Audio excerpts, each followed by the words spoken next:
Before we begin, I want to thank everyone who watches these videos and supports this project. What started as an idea has become a growing archive of World War II stories created by one person, one video at a time. My name is Andrew, and today I've prepared another remarkable story from history. Let's go back in time. In December 1941, Japanese aircraft had struck the American Pacific Fleet at anchor. Battleships burned, sailors died. The United States was thrown into war. Across the Pacific, Japanese forces moved with terrifying speed. They advanced through Southeast Asia. They attacked British, Dutch, and American positions. They captured island after island. And at the center of this Japanese power was one weapon above all others: the aircraft carrier. Pearl Harbor had shown the world that battleships could be destroyed from the air. The age of naval warfare was changing. The most dangerous ship was no longer always the one with the biggest guns. It was the one that could launch aircraft hundreds of miles away. Japan understood this better than almost anyone. Its carrier strike force had some of the best pilots in the world. Its ships were fast, coordinated, and experienced. Its aircraft had already shocked the United States at Pearl Harbor, and by the spring of 1942, Japan wanted to draw the remaining American carriers into a decisive battle. The target was Midway. Midway was a small American-held atoll, but its location mattered. It sat far out in the Pacific, northwest of Hawaii. If Japan could capture it, American defenses would be pushed back, and Hawaii itself could feel more exposed. But the real Japanese plan was bigger than the island. The goal was to lure the American carriers into battle and destroy them. The Japanese believed they could force the United States into a fight it was not ready to win, but the Americans had one advantage. They knew Japan was coming. American code breakers had worked to understand Japanese naval communications. By piecing together fragments, patterns, and clues, they learned that Midway was the target. That changed everything. Instead of being surprised, the US Navy could prepare an ambush. 3 American aircraft carriers would play the central role: USS Enterprise, USS Hornet, and USS Yorktown.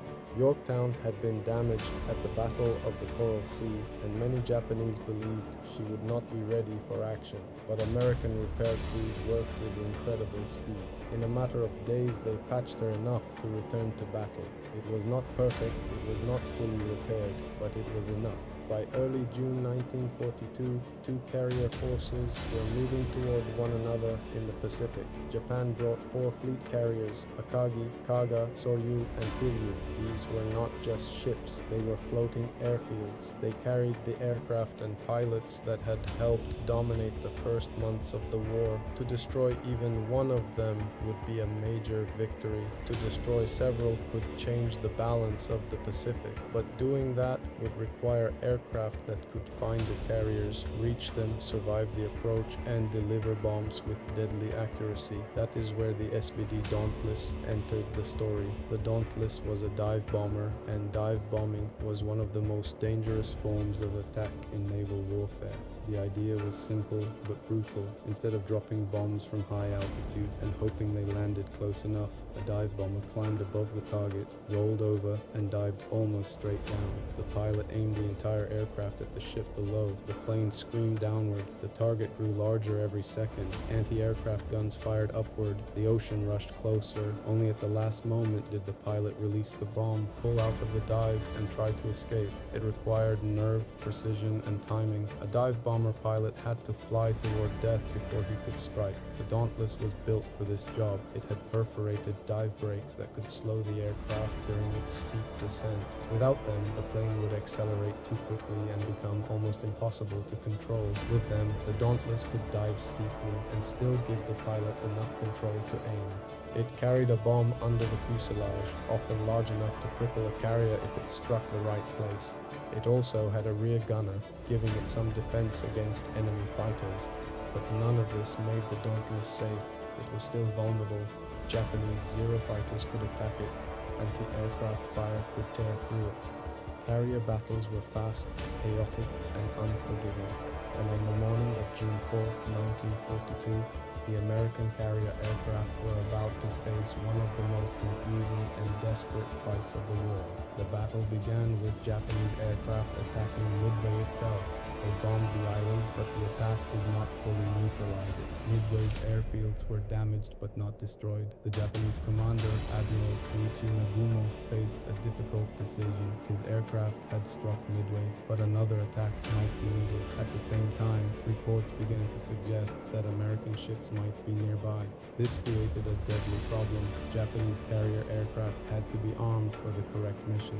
Bombs were useful against land targets. Torpedoes were needed against ships. Changing weapons on carrier decks was dangerous, time-consuming, and complicated. Fuel lines, bombs, torpedoes, aircraft, and crews all crowded the hangar decks and flight decks. The Japanese carriers became trapped in a moment of uncertainty. Should they prepare another strike against Midway, or should they rearm to attack American ships? While this decision was unfolding, American aircraft were already coming, but they were not perfectly coordinated. Some American squadrons surged in the wrong places, some ran low on fuel, some were separated from fighter protection. The torpedo bombers suffered terribly. American TBD Devastator torpedo planes flew low and slow toward the Japanese carriers. They had to approach close to launch their torpedoes, and that made them incredibly vulnerable. Japanese Zero fighters descended on them. Anti-aircraft guns opened fire. One after another, the torpedo planes were shot down. Torpedo Squadron 8 from USS Hornet was nearly wiped out. Many crews never returned. Their sacrifice became one of the most tragic parts of the Battle of Midway.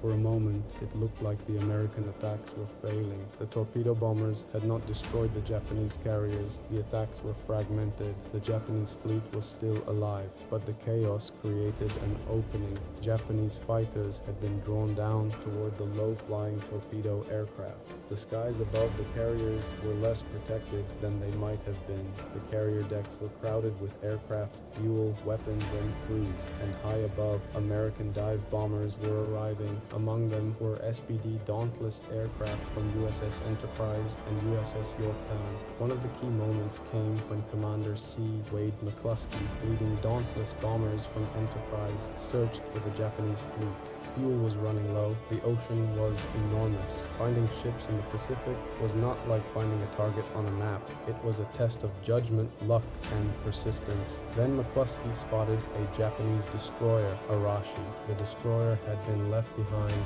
after attacking an American submarine and was now racing to rejoin the main carrier force. McCluskey made a critical decision. He followed it. That decision helped lead the Dauntless dive bombers toward the Japanese carriers. Soon, the American pilots saw what they had been searching for. Below them were the Japanese carriers. For the Dauntless crews, the moment had come. The target was not just a ship. It was the center of Japanese naval power. Akagi, Kaga, Soryu. Carriers that had helped project Japanese strength across the Pacific now lay beneath American dive bombers. The Dauntless pilots pushed over into their dives. The aircraft tipped downward. The dive brakes opened. The engines roared. The carriers grew larger in the bomb sights. Below, Japanese crews saw the danger too late.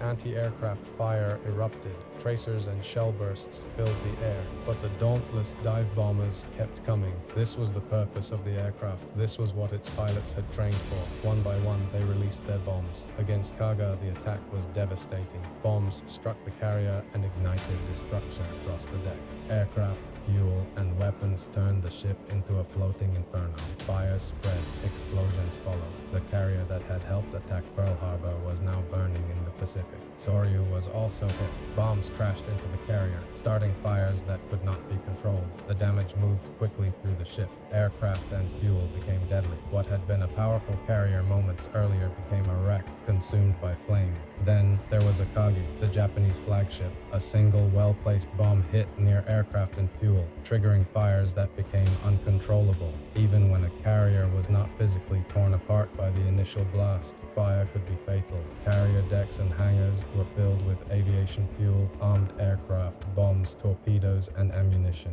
Once fire took hold, it could spread faster than crews could fight it. In only a few minutes, the battle had changed. 3 Japanese carriers had been hit. The core of Japan's carrier force was burning. The SBD Dauntless had done what no battleship could have done at that moment. It had struck from above with terrifying accuracy, but the battle was not over. The 4th Japanese carrier, Hiryu, survived the first wave of destruction and launched counterattacks. Its aircraft USS Yorktown. Yorktown was hit and damaged. American crews fought to save her. They repaired damage, restored speed, and tried to keep the ship alive. But more attacks came. Eventually, Yorktown would be lost. The Japanese still had teeth. Hiryu was still dangerous. But now the balance had shifted. American forces located Hiryu, and once again SBD Dauntless dive bombers were sent into action. This time they found the last surviving Japanese carrier of the main strike force. The Dauntless pilots attacked. Bombs hit Hiryu. Fires spread across the ship. The last of the 4 Japanese carriers was doomed.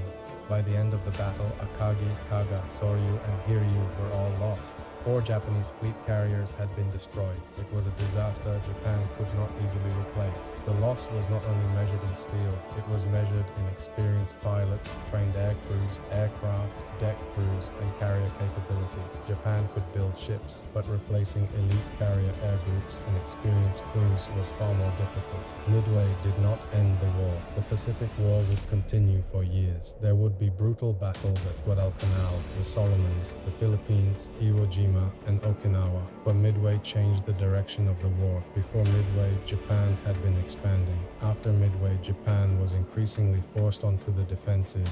And at the center of that turning point was a plane that did not look extraordinary at first glance. The SBD Dauntless.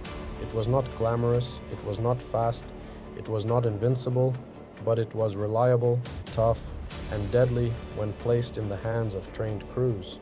Its pilots had to fly through danger in a way that few people can imagine. They had to point their aircraft toward a ship, dive through fire, and hold their nerve until the last possible moment. If they released too early, the bomb might miss. If they pulled out too late, they might not survive. Dive bombing was a battle between courage, physics, and time. At Midway, the Dauntless crews won that battle. The aircraft became a symbol of precision and nerve. The Japanese carriers had once seemed like the spearhead of an unstoppable empire. They had crossed the Pacific, attacked Pearl Harbor, and helped create months of fear and uncertainty. But on June 4, 1942, they were caught at the worst possible moment. Their decks were vulnerable, their fighters were out of position, their crews were in the middle of rearming and refueling, and above them, the Dauntless dive bombers were coming down. History sometimes turns on enormous forces: industry, strategy, intelligence, production, and geography. But sometimes it also turns on a few minutes, a few decisions, a few pilots holding their dives, a few bombs falling from the sky. At Midway, those minutes changed the Pacific War. The SBD Dauntless did not win the war alone. No single aircraft did. But without it, Midway might have looked very different. Without the Dauntless, the Japanese carrier force might have survived the day. Without those dive bomber crews, the United States might have faced a much longer and darker struggle across the Pacific. That is why the Dauntless deserves its place in history, not because it was the fastest, not because it was the most beautiful, but because when the moment came, it did exactly what it was built to do. It dived into the fire, it hit the carriers, and it helped break the power of the Japanese fleet. The SBD Dauntless was not just a dive bomber. At Midway, it became the aircraft that changed the war. And that is the story. More than 80 years later, these events still remind us of the courage, sacrifice, and decisions that shape the world we live in today. If you enjoyed this documentary, please leave a like and share your thoughts in the comments. I read as many comments as possible, and I always enjoy hearing your perspective. And if you want to see more stories from World War II, aviation history, naval battles, and legendary machines of war, make sure to subscribe so you don't miss the next episode. Thank you for watching.